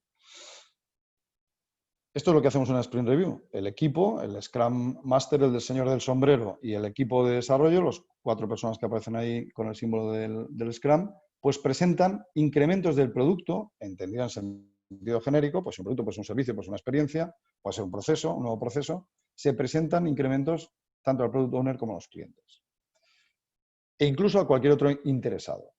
Esto se hace al finalizar cada sprint, en un lugar y una fecha determinadas de antemano, ya lo hicimos en el sprint 0, acordaos. Presentamos los trabajos realizados que también se llaman entregables. Por ejemplo, un prototipo que demuestra la característica que queremos probar o esa sección de la web que tenemos acabada y subida a la red con casos de éxito y proyectos. ¿Para qué lo hacemos? Para que el cliente nos valide y obtener su feedback. Fijaos que en sprints normales de una semana o 15 días, como tarde a los 15 días tenemos feedback del cliente de lo que estamos haciendo. Eso es fantástico. Eso no suele ocurrir en los proyectos gestionados en forma de cascada. Esto viene a durar 1 o 2 horas, aunque dependerá mucho del tipo de proyecto y el avance que hayamos realizado. El objetivo es mejorar qué estamos haciendo, lo que estamos haciendo del proyecto, no cómo lo trabajamos, que eso lo haremos en la siguiente reunión de retrospectiva, que eso lo hace el equipo. Si fuera imposible acceder al cliente real, por el motivo que fuera, confidencialidad, no sé, lo que sea, buscaremos a alguien que haga de embajador del cliente, que actúe en su nombre y que no sea el product owner que está implicado en el proyecto. Podría ser un responsable comercial, un responsable de marketing, etcétera, para que valide y nos aporte ese feedback que necesitamos. Un tema que no es baladí. ¿A qué clientes presentamos? Porque claro, aquí estamos hablando todo el rato de presentar a clientes, pero si no es un proyecto específico para un cliente concreto, que podría ser el caso, por ejemplo, tenemos que desarrollar un nuevo producto de la gama, que va a ir para muchos clientes. ¿A qué clientes presentamos los entregables? Bueno, cuando hablamos de un proyecto de innovación, se tenemos que presentar y tenemos que localizar a los early adopters, a los adoptantes tempranos y a los innovadores. Es decir, es un error presentar un prototipo a cualquier cliente, al que lo tengo más fácil, al que tengo más cerca, a este que está en mi polígono. Tenemos que tener catalogados a nuestros clientes y, por lo tanto, en qué fase del ciclo de adopción de innovaciones se ubican. Vamos a verlo. Esta curva la habréis visto la mayoría, es el ciclo de adopción de la innovación de Brett Rogers. Y él decía, y se demostró empíricamente, que la forma en que se adoptan las innovaciones es esta. El 2% se produce con los innovadores, luego está el 13,5% de las ventas se hace con los early adopters. En ese punto está lo que se llama el abismo, el chasm, que muchas innovaciones pues no lo cruzan y se quedan ahí y bajan, ¿no? Y entonces no llega a entrar en el early majority, en la mayoría de adoptantes, y por supuesto tampoco en la late majority ni en los laggards, en los escépticos o retrasados. Entonces, esto en las innovaciones que funcionan es como opera. Entonces, ¿a quién le tenemos que presentar una innovación? Pues no a alguien de la late majority ni a un laggard, habrá que presentárselo a early adopters e innovators, que son los que nos van a hacer, digamos, de embajadores de esa innovación entre la mayoría, que es la que nos interesa entrar, que es donde están las ventas, ¿no? En este otro gráfico lo vemos más claramente. Veis el interrogante que hay después de early adopters, ese es el abismo famoso. Y bueno, tener en cuenta que cuando hablamos sobre todo de productos, a esos innovadores y early adopters, sobre todo lo que les interesa es la tecnología y el rendimiento. Menos les interesa la comodidad, la experiencia de uso, la calidad, el servicio, que eso estaría ya más para la mayoría precoz y la mayoría retrasada. O sea que esos perfiles van a valorar sobre todo los aspectos técnicos del producto. Esto es muy importante tenerlo en cuenta. Bueno, dicho esto, que creo que es una llamada interesante de atención, acabamos el sprint con la retrospectiva. En la retrospectiva se reúne el equipo, el Scrum Master y el Product Owner para analizar cómo hemos hecho el sprint, la velocidad del equipo que hemos llevado y los riesgos que pueden afectar al proyecto. Se hace al final de cada sprint, después del sprint review, debería durar entre 60 y 90 minutos, y el Scrum Master pregunta a cada miembro del equipo por turnos, delante de todos, ¿qué ha ido bien en este sprint? ¿Qué crees que ha ido bien? ¿Qué podría haber ido mejor? ¿Y qué se podría mejorar para el siguiente sprint? En esta reunión no se buscan culpables, pero es necesaria la honestidad y la responsabilidad. Y el Scrum Master aquí tiene una responsabilidad importante para evitar posturas defensivas y que las cosas salgan a la superficie. Fijaos que de todas estas contestaciones van a elegir entre todos una sola mejora y la van a incorporar al siguiente sprint. No de cualquier manera. Se va a incluir como la tarea más importante a realizar en el próximo sprint. Fijaos, esto se incorpora a la mejora continua en el propio proceso de Scrum y va a ayudar a mejorar, por lo tanto, en principio la velocidad y, por lo tanto, la productividad, la cantidad de puntos de esfuerzo que el equipo puede desarrollar en cada sprint. El objetivo es hacer mejora continua en el proceso de Scrum del proyecto, aumentando la productividad y, por tanto, la velocidad y el ambiente de trabajo en el equipo. Problemas del mundo real que vemos en esta fase de implementar y hacer seguimiento. Pues lo primero, que no suele haber claridad suficiente en qué actividades hay que realizar del proyecto en un periodo determinado. Se van haciendo, nos retrasamos, si hemos quedado que lo vamos a ver dentro de 3 meses, pues hasta el segundo mes y 3 semanas igual no nos ponemos con ello. En fin, esto pasa, ¿no? Porque hay mucho trabajo, hay que reconocerlo. Tampoco hay una claridad del ritmo de trabajo que tenemos, vamos funcionando a base de riñonadas de los miembros del proyecto. No es habitual que todos los miembros del equipo sepan lo que están haciendo los demás, o por lo menos de una forma con claridad total y perfectamente, no es así. A veces uno no sabe, la mano izquierda casi no sabe lo que está haciendo la mano derecha, salvo que se trate de un equipo pequeño que está trabajando además muy próximo físicamente, gente del mismo departamento, por ejemplo. Y no se hace un seguimiento sistemático. Más bien, los proyectos, como se hace el seguimiento, es, como decía antes, a golpes de riñón, interviniendo la dirección o algún pez gordo que dan prioridad al asunto y, por lo tanto, pues hay 3 o 4 personas que estaban haciendo un poquito la goma y que se ponen más al terreno. Más cosas. No suele clarificarse por anticipado cuándo una tarea estará totalmente terminada. Esto ya hablamos de opinática del implicado. Yo creo que ya está. Y feedback posterior es su responsable. Pues yo creo que no está. En fin, mucho mejor y menos pérdida de tiempo si lo hubiéramos clarificado ex ante, por anticipado. Se presentan resultados del proyecto al cliente muy tarde. Esto es, lamentablemente, es así en la mayoría de ocasiones. Muchas veces se presenta como producto acabado en la feria con el catálogo impreso. Imaginaos si luego no funciona. O sea, qué desastre. No es de extrañar la elevada tasa de fracaso que tenemos, ¿no? Sobre todo con los proyectos de innovación. Y no se practica la mejora continua en el proceso de gestión interna de los proyectos, ni tampoco en la forma de colaborar los propios equipos. O sea, la mejora continua en esto no existe. O sea, si hay una metodología, pues más o menos se sabe, se conoce, algunos la conocen más, otros menos, y la van aplicando en la medida de sus posibilidades, pero no hay ni de lejos una mejora continua. El último cuestionario que os paso. ¿Qué problemas os encontráis al implantar y hacer seguimiento de un proyecto? No está completamente claro qué tareas hay que hacer del proyecto y cuánto durará y cuándo durante las próximas semanas. No hay mucha información de lo que están haciendo otros miembros del equipo. No hacemos un buen seguimiento sistemático del proyecto. No hay criterios claros de finalización de la tarea. Pueden ir cambiando con el tiempo. El cliente entra en contacto con el producto o servicio muy tarde. U otros. Escribid en el chat, por favor. Es respuesta múltiple también.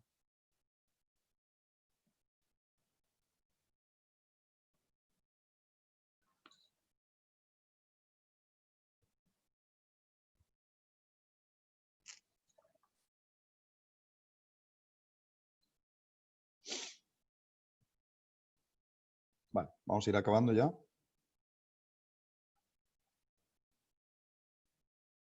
Muy bien, pues tenemos que no hay mucha información de lo que están haciendo otros miembros del equipo, es una realidad. No hacemos un buen seguimiento sistemático, así lo veo. El cliente entra en contacto con el nuevo producto muy tarde, pues efectivamente, ¿no? Pero vamos, la principal es que no hay mucha información de lo que están haciendo otros miembros del equipo, con lo cual trabajamos poco como equipo y eso hace que se resienta la productividad de todos los miembros del equipo y del proyecto, ¿de acuerdo? Y el seguimiento pues hace que no vayamos cumpliendo fechas, no cumplamos hitos, no hagamos mejoras del propio proceso, etcétera. Refinar el backlog. Este es el último rectángulo que veis abajo a la derecha. Bueno, ¿quién hace este refinamiento del backlog? Que también se conoce como grooming, backlog grooming en inglés. Se reúnen el Product Owner, el equipo y el Scrum Master. Después de cada sprint, el Product Owner informa de cambios, novedades, eliminaciones en el backlog solicitados por el cliente. Daos cuenta, acordaos de esas manos que entraban y salían ayer cuando presentábamos, pues que puede haber cambios. Lo que no está en el sprint puede cambiarlo el cliente, si quiere. Entonces, lo que vamos a hacer es aplicar esos cambios inmediatamente a nuestro backlog de producto, al Product Backlog compartido, ¿no? Este refinamiento del backlog, el backlog grooming, como os decía, también es conocido como backlog grooming, se tiene que hacer antes de iniciar la planificación del nuevo sprint. Es decir, no podemos empezar un nuevo sprint sin haber refinado y actualizado el backlog. Tenemos que volver a priorizarlo siguiendo la regla 20-80 y si tenemos un backlog actualizado, bien actualizado, esto no nos debería llevar mucho tiempo, entre 30 y 60 minutos, también dependiendo de los cambios que nos haga el cliente, que en una semana o en 15 días esperemos que no sean demasiados. Si no, puede que tengamos un problema de cliente. De nuevo, hay que estimar la dificultad de cada una de las nuevas historias de usuario y de aquellas que han sufrido cambios, ¿vale? O sea, si ya habíamos hecho una estimación del valor y de la dificultad, si ha habido cambios en esa historia de usuario, habrá que revisarla. Problemas del mundo real con esta fase. Y es la última. Pueden actualizarse las tareas del proyecto a petición de clientes o de influenciadores internos, pero no hay momentos fijados para ello. Digamos que hablamos de una improvisación emergente. O sea, de una forma imprevista, ¿no? Sabemos que al terminar el sprint, es muy probable o es posible que haya que revisar el backlog. Esto sucede de forma inesperada. No es informado todo el mundo de los cambios. Hay serios problemas de comunicación de las actualizaciones y cambios. Y hablo de los miembros del equipo. No se vuelven a analizar las prioridades de una forma global. Entran las tareas a cocina, más bien por el criterio de urgencia que por el criterio de valor para el cliente. Cuando me refiero a cocina, que nos ponemos a hacerlas, nos ponemos con ellas. Si hay una planificación waterfall al uso, cuando hay cambios se va al traste una buena parte de ella. ¿Y entonces qué es lo que ocurre? Pues que hay un coste elevado en rehacerla, porque acordaos que waterfall ha planificado todo hasta el final del proyecto. Imaginaos un nuevo vehículo. El proyecto es 6 meses, 1 año, año y medio de duración. Y resulta que en el tercer mes nos ha cambiado un montón de cosas el cliente. En fin. A ver, ¿qué es lo que pasa? Pues que luego esas planificaciones se utilizan la primera vez para establecer una especie de hoja de ruta, pero luego pues prácticamente no se atienden porque el coste de rehacerlo cuesta mucho. Entonces, esos son uno de los motivos por los cuales en proyectos relativamente largos y con alta incertidumbre, es decir, que puede haber muy posiblemente cambios por parte del cliente, es mucho más interesante trabajar Scrum. Acelerar el proyecto. ¿Podemos terminarlo antes, el proyecto, de lo que tenemos previsto? Para terminar antes un proyecto tenemos dos alternativas. O aumentamos la velocidad del equipo o reducimos el esfuerzo total. Para aumentar la velocidad tendremos que hacer una reunión de todo el equipo Scrum. Imaginaos que nos hemos enterado que la competencia está haciendo el mismo proyecto que nosotros y que está previsto que termine a final de agosto y nosotros tenemos previsto a final de septiembre. ¿Qué hacemos? Vamos a intentar aumentar la velocidad.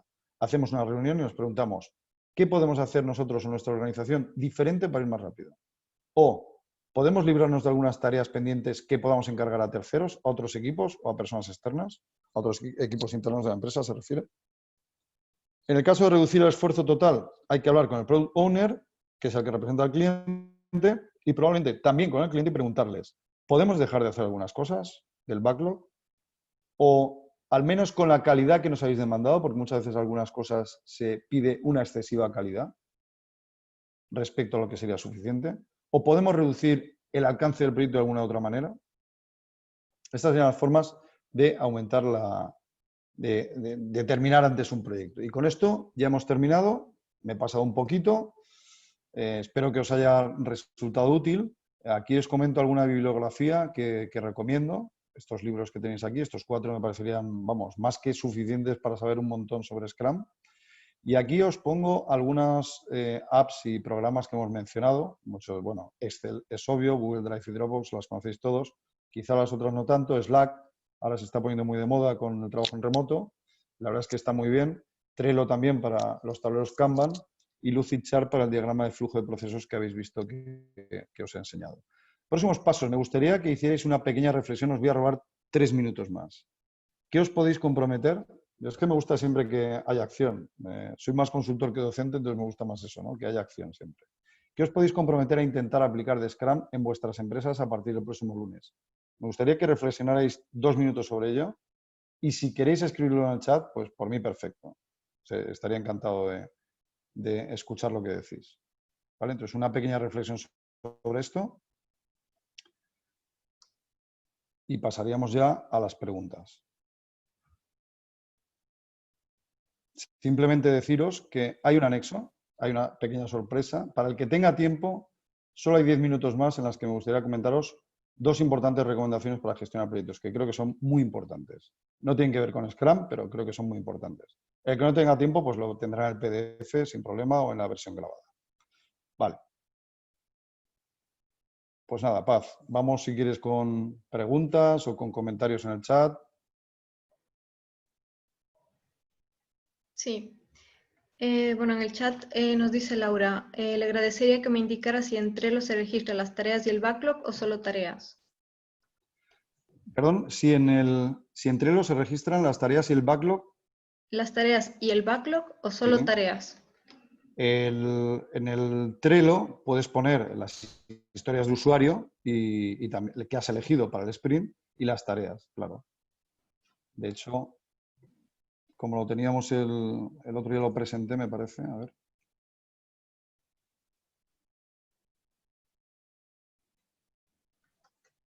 Sí, el otro día habíamos enseñado también con el Product Backlog aquí. Es decir, tú lo puedes hacer como quieras. Lo que tiene que estar claro, si quieres menos columnas, pues que estén las que tengo que hacer en el backlog, y estas deberían ser tareas ya. Si quieres, aquí puedes haber puesto las historias de usuario del backlog, del sprint, que no lo he puesto aquí. Aquí digamos que pondría solo tareas. En el doing estarían las que están en marcha, en revisión las que hay que validar por parte de alguien, aquí las bloqueadas y aquí las terminadas. Y en este caso hemos metido también el product backlog, pero no es necesario que esté aquí. ¿De acuerdo? Esto podría ser el sprint backlog nivel historias de usuario y aquí estaría el sprint backlog nivel tareas.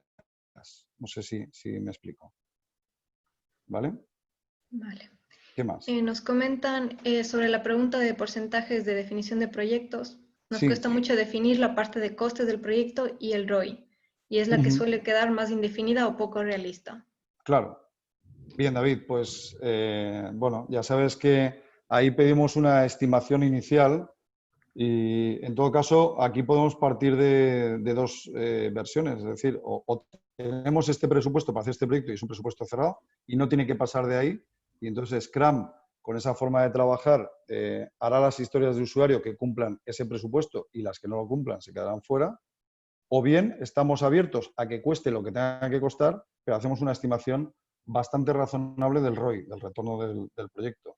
Es decir, qué estimaciones de negocio hacemos en la fase de definición y qué costes pensamos que podemos tener en los próximos 3-5 años. Está claro que es simplemente una hoja de ruta y que eso puede variar mucho. Perfecto. Nos dice Lisette, nosotros utilizamos una metodología basada en Design Thinking, la hemos hecho ad hoc a nuestra manera de trabajar, pero sí que quiero incluir sprint en la ejecución de proyectos. Tardamos bastante en que salgan las tareas principalmente por el tiempo dedicado a estos proyectos de los miembros. O sea, que tardan, hacéis Design Thinking, muy bien, que sería, digamos, las fases anteriores a lo que es la propia dirección de proyectos, porque en Design Thinking empatizamos con el cliente, definimos el foco, hacemos la creatividad, hacemos los prototipos, obtenemos feedback y teóricamente ahí es cuando vendría ya la selección de proyectos, ya no sería Design Thinking, elegimos los proyectos y los ponemos en marcha. Entonces, queréis incluir sprint en la ejecución de proyectos, no tendría que haber problema. Tardamos bastante en que salgan las tareas principalmente por el tiempo dedicado a estos proyectos de los miembros. Entiendo que te refieres a que tardan las tareas porque la gente está metida en distintos proyectos. Bueno, precisamente de eso, Lisette, es de lo que quiero hablar en el anexo. Creo que es súper importante tener esto en cuenta. Tenemos a demasiada gente metida en distintos proyectos y voy a hablar de eso. Sí, también Edgar nos dice, compromiso para el lunes. Escribir las historias de usuario interno y valorarlas en importancia y dificultad. Un placer escucharte. Muchas gracias, Edgar. Estupendo, Edgar. Pues un placer, gracias. Vale, nos dice Lizeth, Scrum me ha ayudado a ver cómo medir las variables de esfuerzo, priorización y herramientas que puedo poner en práctica. Estupendo. Me alegro mucho, Lisette. Vale, David pregunta, ¿hay algún ejemplo de gestión Scrum de algún proyecto de producto, por ejemplo, mobiliario, ya que todos los ejemplos que se han visto son básicamente de software? En este momento, David, no te podría dar ninguno de mobiliario, pero vamos, lo podemos aplicar en empresas del sector, sin ningún problema. Perfecto. Tenemos otra pregunta de Antonio. en equipos de desarrollo pequeños y muy polivalentes, ¿es viable tener un sistema de desarrollo de varios proyectos a la vez con Scrum, 1 o 2 por cada persona del equipo, pero que se puedan ayudar entre los miembros del equipo porque se comparten el Daily Scrum? ¿O es preferible enfocar el equipo entero a un mini proyecto y enfocar a que se resuelvan cada uno una parte? Bueno, cuanta más foco tengamos, más productivo va a ser el equipo. Yo no mezclaría en las reuniones de Daily Scrum distintos proyectos, en ningún caso.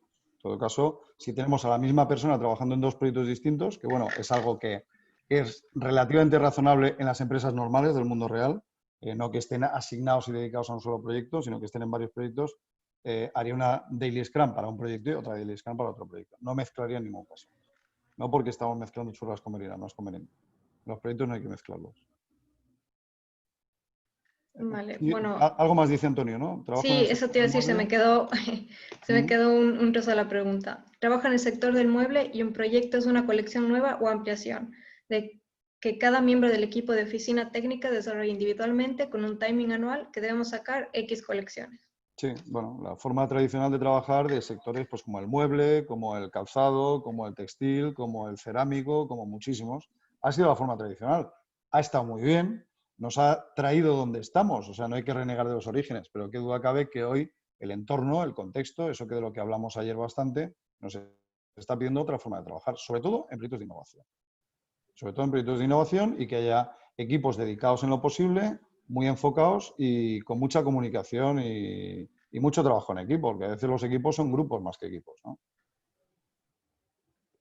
¿Alguna pregunta más? ¿Algún Eh, comentario de chat? por el chat nada todavía y preguntas ya están todas. Si tenéis alguna más, podéis Sí, dejarla. muy Y bien. si no, pues nada, yo te hago una pregunta que me surgió a mí y Venga. aprovecho y así rompo un poco el hielo. Ujú. Bueno, creo que sería interesante especificar si todas las empresas pueden aplicar Scrum o si tienen Sí, algunos requerimientos que, unos yo, mínimos de algo que no. yo diría que a poco que tenga un tamaño la empresa relevante, es decir, que no sea una micropyme, digamos, incluso una micropyme, ¿por qué no? Lo que pasa es que ahí estarían prácticamente todos, unas micropymes, menos de 10 personas, estarían prácticamente todos en el proyecto, pero podría ser, ¿no? Pero a poco que tengan distintos especialistas, pues ya se puede aplicar Scrum. Yo Scrum lo aplicaría a todos los proyectos de innovación o a la mayoría de proyectos de innovación que tengamos entre manos. Es decir, cuando un proyecto no sea fácilmente planificable, que sea más un encargo que un proyecto, que ya lo hemos hecho muchas veces. Sí, lo hemos hecho en distintas empresas, en distintos particulares, en distintos consumidores, pero al final siempre hacemos lo mismo. Entonces, hay pequeñas variantes. Ahí sí que merece la pena trabajar en la forma tradicional, que es decidir todo lo que vamos a hacer en el proyecto de antemano. Y si no, pues vamos a trabajar con Scrum, que creo que es una forma que puede tener muchísimo recorrido en las empresas. En cualquier tipo de empresa, grande y pequeña, por supuesto. Perfecto, gracias Javier. Gracias a ti. Vale, no sé si terminamos las preguntas o quieres decir algún mensaje y damos un par de minutos más o Pasamos. seguimos con Si el no hay más anexo. preguntas, para no hacerlo demasiado largo, si queréis pasamos ya al anexo. Vale, Si hubiera alguna otra pregunta, encantado de responderla por correo electrónico, ¿eh? Entonces, aquí tenéis el correo nuestro y me lo harán llegar, ¿de acuerdo? Bueno, pues para los que seguís ahí, a ver si puedo coger esto. 2 importantes recomendaciones para gestionar proyectos. Espero que sigáis alguno ahí. Primero, no a los macroproyectos. Esto es ya os pasamos una estadística del Chaos Report de 2015 de Standish Group en la sesión de ayer. El 62% de los proyectos que tienen éxito son pequeños. Solo el 8% de los proyectos son muy grandes. Es decir, tienen más éxito los proyectos pequeños, los proyectos macro se nos hacen bola, se nos escapan un poco, tienen dimensiones que se nos escapan, nos perdemos, por experiencia. Entonces, siempre soy partidario de trocear los macroproyectos en proyectos más pequeños, que hay muchas más posibilidades de que consigamos hacerlos. Y si no acabamos haciendo todos los proyectos que componen ese macroproyecto, por lo menos haremos 3 o 4 de los 5 o 6 que podría constar el macroproyecto, que ya estaría bien, que ya es algo. Asumiendo el macroproyecto, nos arriesgamos a que no tengamos nada. Y mejor pocos a la vez que demasiados. ¿Esto qué quiere decir? Os voy a pedir que hagamos un pequeño ejercicio que es muy interesante. Tardamos nada, 2 minutos. Os voy a pedir que escribáis los números del 1 al 10. Veis aquí las columnas. los números romanos también del 1 al 10, escritos en números romanos, y las letras, las 10 primeras letras de la A a la J. Y que os cronometréis. Y que lo intentéis hacer lo más deprisa posible, pero lo vais a hacer 2 veces. La primera vez vais a hacer una fila cada vez. Vais a hacer una columna cada vez. 1, 2, 3. Empezamos por el segundo, ¿vale? Luego la de los números romanos y luego la de las letras. Y la siguiente vez os cronometráis, por favor, las filas. ¿Vale? Lo vais haciendo el 1 árabe, el 1 romano, la A, el 2. Venga, vamos a hacerlo y me decís los resultados. ¿Me decís o los comentamos si queréis? Venga, 2 minutos, 1 minuto y medio para hacerlo, que no tardamos más.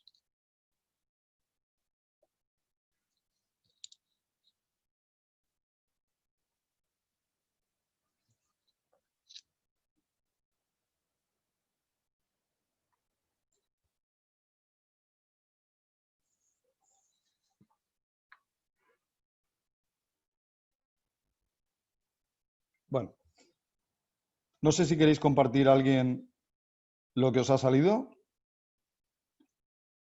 Lo normal, vamos, yo cuando lo he hecho esta mañana, más o menos unos 20 segundos para la versión en columnas y unos 27-28 para la versión en horizontal. No sé si os ha pasado lo mismo.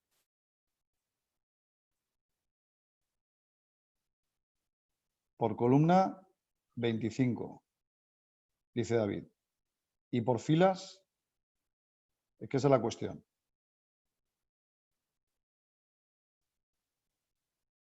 (22-28). Va por ahí la cosa, va por ahí la cosa. Vamos a ver por qué. Bueno, aunque me imagino que ya os lo estáis suponiendo todos. Bueno, ¿qué es lo que sucede? Es muy probable que hayas tardado en hacerlo de la segunda manera más, o sea, haciendo las filas, es que lo he puesto al revés, ahí. Has tardado más haciendo las filas que haciendo las columnas. Alrededor de un 30-40% más. Si tardaste 20 segundos en hacer las columnas, un 30%, un 40% son 4 por 2, 8. 8 segundos, 28 segundos, más o menos. Un 30-40% más. ¿Por qué ocurre esto? Por lo que le cuesta a nuestro cerebro cambiar de un contexto a otro, de un proyecto a otro. Así que esto es lo que hay. Esto es otro estudio de Gerald Weinberg, Quality Software Management. Hizo un estudio sobre el número de proyectos simultáneos que hacían distintas personas en distintos equipos de proyecto de desarrollo de software, que podemos equiparar a otro tipo de proyectos. Por lo tanto, cuando estaban en un proyecto únicamente dedicaban el 100% de su tiempo al proyecto. Cuando estaban en dos, dedicaban el 40% a cada proyecto. Es decir, había un 80% de dedicación de tiempo disponible a proyectos y un 20% de pérdida por cambio de contexto. Esto, cuando estamos en 3, pasa a un 60%, 3 por 20%, 60% de tiempo disponible para cada proyecto con un 40% de cambio de contexto. 4 proyectos, 60% de cambio de contexto. 5 proyectos, 75% de cambio de contexto. En fin, esto también me lo enseñó en su día Joaquín Vilá, del IES, de la Escuela de Negocios, esta gráfica del ciclo de aprendizaje-olvido. ¿Qué es lo que sucede? Que estamos trabajando en un proyecto, vamos aprendiendo, de repente paramos. Hay una interrupción, como veis en el eje horizontal, y se produce un olvido. Luego, cuando retomamos el proyecto, hay un reaprendizaje. Ese tiempo de reaprendizaje es tiempo desperdiciado. Ese área en color rojo es el esfuerzo que hemos desperdiciado. Luego necesitamos estar concentrados. Este es otro gráfico que representa cosas que suceden en el mundo real. Imaginaos un proyecto A, se busca un resultado A, un producto A, que consta de 3 partes, A1, A2, A3. Podemos hablar de 3 sprints si queréis. Un proyecto 2, B1, B2, B3 y un proyecto 3, C1, C2, C3. Bueno, pues en el mundo real suele ocurrir esto, que los vamos haciendo todos a la vez. Tenemos todas las bolas en el aire. Y lo que ocurre cuando los hacemos de forma secuencial, es decir, nos enfocamos, es que somos mucho más eficientes. Tardamos mucho menos tiempo. Ese es el coste. El de arriba, el tiempo de más que veis desde mayo hasta casi agosto, es el coste que tiene la multitarea, el no concentrarnos. Por lo tanto, mi comentario es el siguiente. La empresa sí debe tener, la conclusión que saco, en marcha todos los proyectos de innovación que pueda asumir por coste. ¿Por qué? Porque a mayor variedad, más posibilidad de éxito. Es decir, una empresa que se diga innovadora no puede tener una sola bala. Eso es un error. Te gastas todo el dinero en algo que tiene una alta probabilidad de no funcionar. Tenemos que tener distintas iniciativas y proyectos de innovación en marcha en distintos estados de maduración. Eso hay que darlo por supuesto. Es decir, una empresa debe asumir todos los proyectos que pueda en función de su presupuesto. Pero lo que no debemos tener es a la misma persona participando activamente en más de 2 proyectos importantes a la vez. Cuidado con hacernos trampas, con estar, no es que estoy en 5 proyectos y son pequeños, cuidado con eso también. Suele haber tendencias en las empresas, suele haber una tendencia que he detectado a tirar siempre de los mismos, por confianza en ellos, por haber demostrado capacidad anteriormente, por su iniciativa, por distintas razones. Es necesario, y aquí hablo un poco a la dirección de las empresas, dar la oportunidad a participar a otros y a los responsables de los comités de innovación y de mejora. Con la adecuada motivación y actitud nos van a sorprender el 99% de los casos. Es decir, tenemos que abrir los proyectos, su liderazgo, su participación, a gente que no sea la misma. ¿Por qué? Porque si siempre usamos los mismos, los quemamos y además que son menos productivos. Esto es igual que una fábrica. El cambio de herramienta para hacer una pieza en vez de otra, pues supone un coste para la empresa. Por eso las empresas quieren hacer tiradas largas. Pues aquí se trata de estar trabajando en lo posible, enfocados siempre en la misma tirada, en el mismo proyecto. Como mucho en 2 proyectos importantes. Y si no, pues buscar, si hay que hacer más proyectos, habrá que buscar a más gente para que participe en los proyectos. Y esto es lo que quería decir como anexo y daros las gracias a todos los que habéis llegado hasta aquí, nos habéis acompañado hasta aquí. Y nada, espero que podáis contar con nosotros en futuros webinars que ya tenemos previsto alguno que otro para septiembre. No sé si hay alguna pregunta más que queráis hacer o algún comentario. Nos dan las gracias por el chat. Muy bien. Muchas gracias por el webinar, Gracias a todos contenido por de estar. calidad y directo. Gracias. Gracias a todos por estar aquí y quedarse hasta el final, como dijo Javier. Estupendo. Pues nada, nos vemos en próximos webinars. Gracias a todos y gracias a Paz por organizar. Gracias, Javier. Adiós. Hasta luego. Bueno, comentaros que mañana nos llegará presentación y grabación. Y también al finalizar, como siempre, la encuesta para que nos digáis qué os ha parecido el webinar, ¿vale? Y mañana nos llegará todo. Muchísimas gracias. Buenas tardes.